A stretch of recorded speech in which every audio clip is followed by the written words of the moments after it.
How to change currency in Trust Wallet account. It's pretty simple and a quick process, so without any further ado, let's jump right into the video. Start by heading over to your Trust Wallet account. Enter your login credential and make sure you are logged into a specific account. Once you have been logged in, head over to Main Wallet at the top.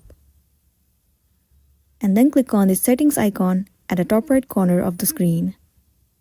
Tons of different settings will be visible to you. So what you want to do is, you need to head over to Preferences right above the Security and then move into Currency at the very top.